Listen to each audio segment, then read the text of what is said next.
Voters in South Korea's two largest cities made a decisive call Wednesday on who will lead Seoul and Busan for the next 15 months.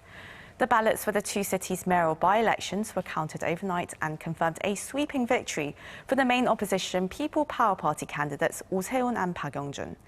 With 57.5% of the vote, Mr. Oh won all 25 districts of Seoul, with a nearly 20 percentage point lead over ruling party candidate Byoung-joo, who only captured 39%. Mr. Oh will serve as Mayor of Seoul for the third time. He was previously voted mayor in 2006 and again in 2010. Meanwhile, Mr. Park in Busan, who was secretary to former President Lee Myung-bak, also won in a landslide, capturing over 62% of the vote, crushing his liberal opposition in the southeastern city. Let's discuss what we expect and hope to see from the two new mayors of Korea's largest cities. For this, I'm joined by Dr. Ramon Pacheco Pardo, Associate Professor of International Relations at King's College London, and Dr. Byoung-joo, Professor at the Hankuk University of Foreign Studies in Seoul. Thank you both for joining us, and especially you, Dr. Pacheco Pardo, at this very late hour in England. And well, Professor Kim, let's start with you.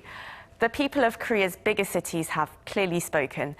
It was a massive win for Mr. Oh and Mr. Park. What's your take on this? This trend or the overall voter sentiment was being actively reported through the pollings and everything. So the final result itself was not a big surprise, and a lot of people were thinking, wondering whether the polling numbers will be confirmed as the final official result, and which in this case it was. And so no overnight surprise, and overall this reflects not about the excitement, not the excitement about the opposition party candidates, but rather disenchantment and disappointment with the ruling party and the current government. So it's an expression of a negative sentiment rather than a positive excitement about the newcomers, which in a way is a little bit unfortunate.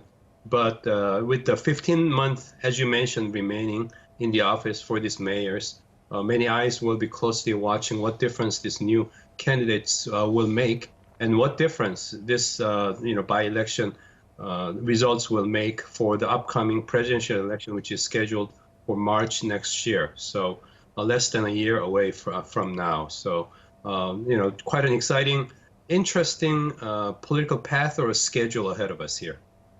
And Mr. Oh definitely seems to sense this heavy sense of responsibility that's being placed on him, saying that if he'd led in the past as mayor with his head, he's now going to have to lead it with his heart as well. And well, Professor Pacheco Pardo, I'd like to hear your reaction on this from London. Were you surprised by Se-hoon's sweeping victory, and what makes his win so significant? Well, I think when the LH scandal started a few weeks ago, we saw how Se-hoon was suddenly going up in the polls. The opposition candidate, Na Kyung-won, wasn't able to shed, as Professor Kim was saying, wasn't able to shed the perception that the ruling party was out of touch, that it wasn't taking care of the people. So I wasn't surprised about the result. It also seems that many voters for the Liberal Party, for the Byoung-joo party, decided not to go to the polls because it was quite obvious that their candidate was going to lose. So I don't think it is a surprise. Maybe the difference it is, because we're talking about 20-point differential. But then we should also take into consideration that even though it is true that this was a vote against the opposition party, against the ruling party, the Byoung-joo party, I also think that Se-hoon was able to play his cards very well. He talked about the LH scandal, and he also talked about his experience as mayor in the past, and it seems that voters in Seoul like this combination. And as Professor Pacheco Pardo just said, Professor Kim, Se-hoon is back a decade after he was last voted into office. What strengths do you think he's going to bring from that experience, and what will really be his top priority at this point? He was reasonably successful mayor while he was in the office, and he ran for his re-election, and he won the re-election. Within a year time, he proposed a referendum on the free school lunch, and he lost it. And so having had a reasonably successful career as a mayor, I think he's bringing in his experience, previous experience. And he had more than enough time, 10 years, over 10 years, in the political wilderness where he failed to run for many different positions. And he was out there kind of wandering around and probably regurgitating his political experience and experience as a mayor. So he had a good, reasonably good career as a mayor, and he had a long time to think about and rethink his lessons as a mayor as well. So experience and thinking, all those things probably will be a good plus for the city of Seoul here. However, though, as I mentioned, as you mentioned, his remaining term is about 15 months. So what difference he can make in the remaining time will be something that a lot of people will be watching. I don't personally think he will have time to run for presidential campaign, which is less than a year away, because that will be breaking his promise or commitment to the people of the city. So probably he'll run for his re-election, in my own thinking. And then after that, if he succeeds there, probably we'll get to see his real success if he can make it in his office, rather than in the remaining 15 months of his time on his watch. Right, and he's promised to fill the vacuum that former Seoul Mayor Park Won-soon left when his life unfortunately ended. Well, Professor Pacheco Pardo, now this is the second election that's taken place in South Korea since the start of the pandemic. How do you think Korea has really handled having these two major elections during this pandemic? Well, I think if you look at the turnout last year for the National Assembly elections and for this by-election, turnout for this by-election has been over 50%, which is a record actually for a by-election. National Assembly election was the highest turnout since the 1990s. I think what you see is that the South Korean people seem to have confidence in the way the elections have been run, that they're not going to be infected, for example, standing in the line to cast their ballot. I think the perception from overseas is that the elections have been well run. Last year, we didn't see a spike in infections following from the election, and there is no expectation that there will be an increase in infections either after the election that took place yesterday. And I also think that the fact that South Koreans have been willing to go and cast their ballots for different parties, last year for the ruling party, this year for the opposition party, also shows something which is very healthy, which is actually that voters are willing to take decisions not only because of how the pandemic is going, but thinking on other issues. For example, in this case, it was more about housing, not really about the pandemic. Last year was more about the competency of the government in dealing with the pandemic. So I think this shows that the voters in South Korea don't have to worry like voters in other countries only about the death toll from the pandemic, the number of infections, the lockdowns that you still see in many parts of the world. They have other things that they can think of, and I think this is healthy for a democracy. Right, and a very high early voting turnout as well, so very positive in terms of progressing as a democracy. And well, now, Professor Kim, it seems mayors in recent years, they've enjoyed something of a celebrity status with their personalities outshining their policies in a way. But we also saw mayors not only in Seoul and Busan, but also in cities like New York and Melbourne. They fell from grace as they were hit with accusations of sexual misconduct, among other things. What do you think should be done to really restore public trust in these key political figures? And what kind of mayoral leadership do you think citizens want to see, especially during this pandemic? Well, all these political communities, major cities around the world, we are evolving basically from the old paradigm of where male-dominated society was prevalent, and now female voter power and female public sensitivity to these kind of issues is continuously rising. So they'll all have to adjust themselves in terms of their value systems and then personal moralities and everything. And I think the process will continue on. It's not going to happen overnight to reach the satisfaction to the level where all the female voters will feel good about and satisfied about. So it will take time. And in the meantime, in the process, things will probably, unfortunately, continue to happen as individual politicians adjust their standard of conduct to the expectation of the society. But we have to keep in mind that overall, the trend itself is something that's positive and healthy.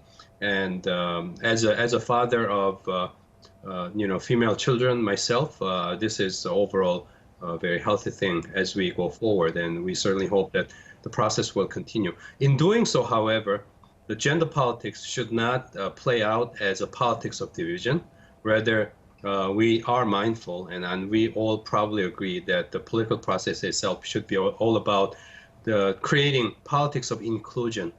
People with different genders, not only different genders, but also different kind of sexual preference, LGBT community as a whole. So rather than give and take or zero-sum game of a certain group giving up their privileges and then another group getting their privileges or not, rather than that, I think we should try to achieve politics of inclusion where we embrace all people with all different kind of preferences and orientations and origins and so on. So that is my hope, and hopefully we'll see that happening as we go forward. And there certainly was some attention on the greater number of female candidates in this year's race. And as you mentioned, there one LGBTQ activist as well. And well, it's clear that the representation of minorities, especially women, is growing in Korea. Dr. Kim, what else do you think citizens would really like to see from the next mayor and really have their trust restored in public leadership? Well, I think rather than the partisan politics, what Korean people chose, as the other commentator, Professor Pacheco Pardo has mentioned, what people have expressed is rather than seeing the partisan politics where people begin their heels, rather Korean people have shown again the majority is centrist, and so rather than playing out the extremist measures to satisfy their core supporters, Korean voters would like to see more centrist politics and the delicate balancing, not going too far in one direction, either conservative or progressive. Korean voters have shown that they want to see good balancing, no nonsense, positive politics to be played out. So hopefully Korean political leaders and policymakers will satisfy such expectation. In doing so, probably whichever group that can do so, probably win the offices as we go forward. Right, so if anything, this pandemic has proven that people want moderation in politics and boring, predictable politics, not extremism. Well, Professor Pacheco Pardo, now, the office of the Seoul Mayor is considered the second most powerful office in South Korea. What do you hope to see from the next mayor? Well, I would expect, other than what Professor Kim has said, I think that Se-hoon has made the right noises about the treatment of women, the treatment of the LGBT community. But I would also expect that in some respects, he won't change much from the previous mayor. So I would expect that, for example, the move towards trying to make a greener city, more livable city will continue. We have seen, for example, an increase in the number of bicycle lanes, public transport, of course, in Seoul, going back to the Imunbak years as mayor has been given more space. So I would expect these trends to continue. I think he would also try to do as much as possible, or as much as his office allows, on housing, because clearly this is the top issue for many voters. We don't know how much scope he will have, also because he only has 5 months in office, 15 months in office, but I think he will try to at least limit price increases for housing in Seoul. And I also think that given that we have a general election coming up next year, and I think that if you look at the work that Kim Jong-un has been doing as the leader of the People Power Party, trying to make this party more center-right rather than going as much to the right as he was in the past, I think he will try to show what some people might call a compassionate conservatism, so center-right politics that are inclusive, that don't exclude any groups. I think that Mayor O actually will try to support a conservative party in this way as well. Right, so 15 months is very short, but hopefully they will be months that are taken in the right direction, a very productive direction. And Professor Pacheco Pardo, now Seoul today is very unrecognisable from the war-torn city that it once was after the Korean War. Where does it stand in the world today, and how can we become more global? Well, I think it has changed dramatically, really. I mean, I used to live there a couple of times in 2003, 2004, and then in 2008 again. And if you go back to that time, the early 21st century, you look at the number of foreigners living not only in Seoul, but in South Korea, it was very, very, very small. It was more or less 0.3% of the population. Today, the number of foreigners, migrants living in South Korea is up to 3.4%. So there has been this massive change. You see many more people from different origins, from China, from Southeast Asia, from the US, increasingly from Europe as well, living in Seoul, and this obviously is going to change the character of the city. I think also the people of Seoul themselves have been changing. I think it has become a more open city, a more liberal city, actually, regardless of the mayor who was in power. I don't think it was only Park Won-son who took the city in this direction. I think previous mayors did the same. At the global level, I think Seoul is seen as one of the big megalopolis in Asia, certainly, but also increasingly at the global level. This has to do, obviously, with the success of some of the companies from South Korea, Samsung, LG, etc. But obviously, K-pop has done a lot for South Korea as a whole, but also for Seoul itself. So you have seen a huge increase in the number of tourists, not only from the rest of Asia, but also, as I said before, from Europe, from the US, also going to Seoul to visit the country. So I think this changes shows that it is becoming not only more globally recognized, but a more open city. And I would add one last thing, that if you look at Seoul post-pandemic, all cities will have to adapt. I think we're probably going to see more people who want to work from home more often, right, in Seoul and other cities across the world.